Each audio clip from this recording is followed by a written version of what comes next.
What's going on, man? It's your boy Wise. I'm back.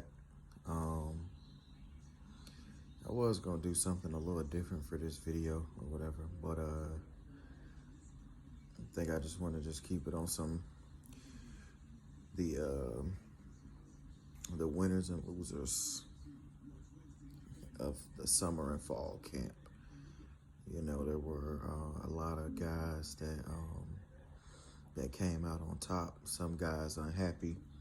There's some smoke already about somebody already leaving the team and everything before the season starts. So, it wouldn't be, the Miami Hurricanes if we didn't already have kids, talking about leaving as if they've been, just producing crazy stats on the field and not about to start anymore. But, so yeah, we'll just run through it, man, straight from the top. So, and these are just all my opinions, just good conversation. Some of this is based off of what I've read from 247, listening to Kane's Insight, listening to some Storm Surge, the direct interviews myself with the coaches, and then some of it is just, from personal contacts or whatever. I know a couple of different people that have like real insight, at what's going on within the program. So I get a lot of good information sometimes just randomly. So I appreciate everybody, that I have those connections with. I'm not going to, say any names or anything. But so yeah, we'll just start at quarterback. I'm not going to really touch on D'Eriq King. We know he's going to start. I got him being the most productive quarterback in the history of the program.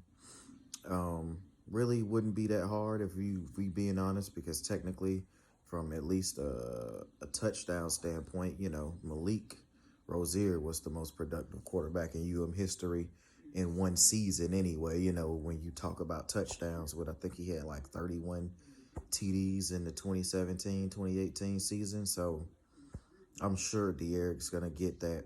I got him doing 50, but this ain't even about him. So I think the winners and losers for the quarterback spot, I think Tyler Van Dyke is the winner. We already knew who the starter was going to be, but based upon everything that I'm hearing, the Canes are feeling really good about Van Dyke for the future. I know that really don't mean nothing to a lot of y'all, but just for me, I thought that Kosi would be the clear number 2. Like without questioning that he would take over next year possibly. But everything that Rhett Lashlee has said, everything that I've gotten intel wise, says that that's nowhere near the case. Van Dyke could end up being QB2 now, which is big. I don't really agree with it, because I think that having a QB that has been in the game and, has certain experience is the most important thing. But if he's playing as well as they say he is, then I get it. And, just from the last scrimmage, he was 5 of 6 for 200 yards. So that alone is letting you know he's making some big plays. And the coaches and also, folks I know have said that he has enough athleticism to make plays with his legs. Not saying he's fast or anything, but he's making enough plays and, being elusive enough back there to where there's no question that, he's really in the running to be QB2 and he could possibly start next year. Winners and losers for running back. I don't think there are any losers at running back. Obviously, we've seen what Knighton and Chaney have been doing. It's clear to the coaches, different folks, that you talk to inside the program. Don't be surprised if Knighton has more rushing yards than Cam Harris this year. I'm not saying it as hype. I'm not saying it as a joke. Don't be surprised. People got to realize, with Cam, he's going to get his yards. He's going to get his touches. But, he's also put on weight. So he's going to be beating the defense up early on. So whether if he's popping runs or not, him bearing down and punishing them like that, and then you do the switch up and Knighton comes in and he hits one of those holes, he's bound to to score a touchdown at any moment. You know, Knighton said he said he wanted to race De'Aaron King because he there's rumor that King may be faster than Knighton. And Knighton said he wanted to just put it to rest and he wanted them boys to race sometime before the season start. It's crazy to even think our quarterback is legitimately faster than our running back that has blazing speed. Now, mind you, Knighton is faster than Chaney, and we're talking on the field, and Chaney ran a 4.5 laser time while he was still in high school at 5'10", about 215 pounds. So that's pretty nuts. But I don't think there's any losers at running back. If it's anybody, it's going to be Robert Burns. He's hurt once again. I think his health is, almost back, but I don't think it's really clear. When he's going to be available, but it don't matter because we got Harris, Knighton, and Chaney. So we're good.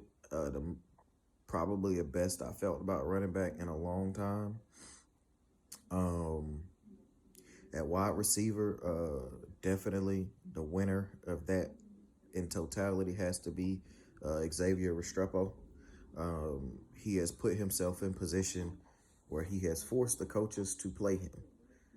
He is the only wide receiver in both scrimmages that went nuts pretty much. And it wasn't just him going against third team or anything like that. He's gotten some first team reps because he's been splitting them with Harley apparently. But he's earned that spot. So he's definitely playing. Keyshawn Smith, another winner. He's done enough consistently where he's going to play. He's going to play a nice amount. I think him and Restrepo round out the top 6. I don't really think it matters so much who starts at wide receiver for UM this year, because they're going to play 6 guys, and those 6 guys are going to get a significant amount of snaps just because we'll be running anywhere from 75 to 85 plays a game. At tight end, I don't think there are any losers either. It's pretty crazy, but apparently Mallory is much better at blocking. Brevin is healthy.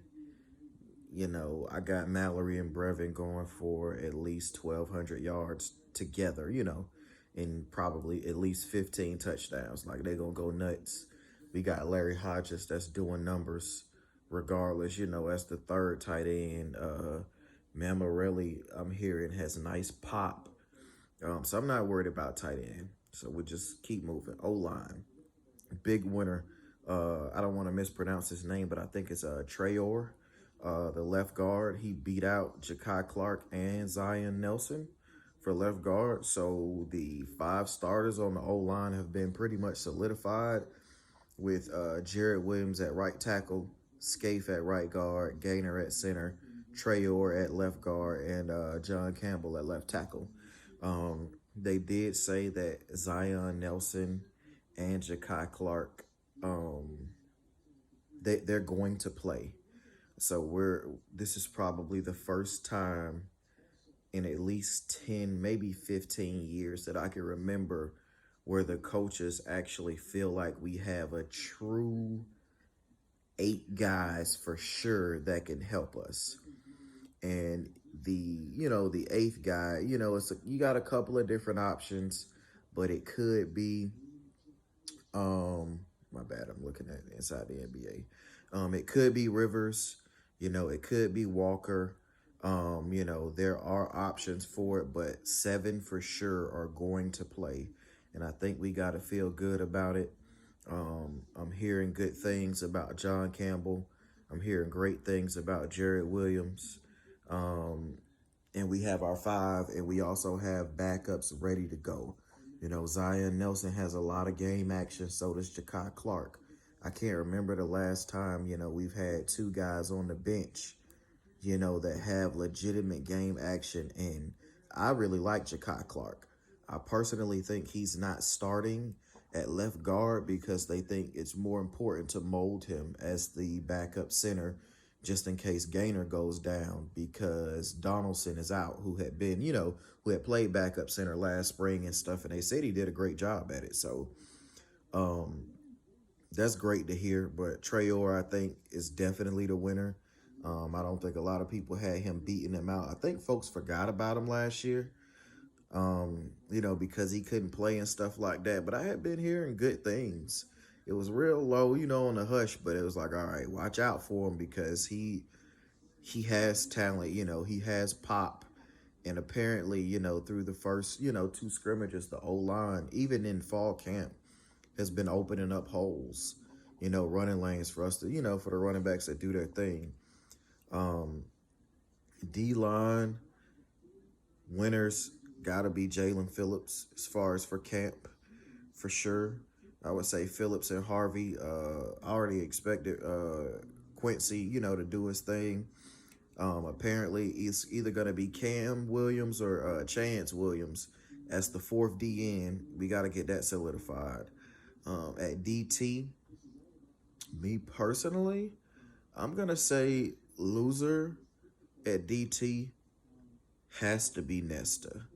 From everything I've heard, like John Ford didn't play in the first scrimmage, and he played in the second scrimmage, and apparently, like, he was fucking shit up left and right. Like, that was part of the reason why they ran for 300 plus in the first scrimmage, because John Ford didn't play. I heard he was wreaking havoc. I've been hearing good things about Jordan Miller. I've heard great things about Jalal Holly, that if anybody is going to be the other DT to play, he's going to play for sure, because his pass rushing skills are probably the best, if not the second best, at DT on the team, and then Harrison Hunt's probably gonna get some snaps, but I thought this would be the time for Nesta to, for us to hear that he's been doing nothing but dominating left and right. I know Gregory Rousseau expects Nesta to have an amazing year, and I'm not saying he won't. I haven't heard anything alarming out of camp to say Nesta was really, doing work, and they ran all over the fucking defense when John Ford didn't play. So linebacker, I'm gonna say biggest winner has to be Jennings. I was concerned about Jennings' health, but apparently Jennings is starting in the middle, and him and Zach are starting, and it's crazy because a lot of people wrote Jennings off, but the coaches kept it on the hush. But he's been playing with the first team since fall camp started. He was starting, and he looks great. He looks great.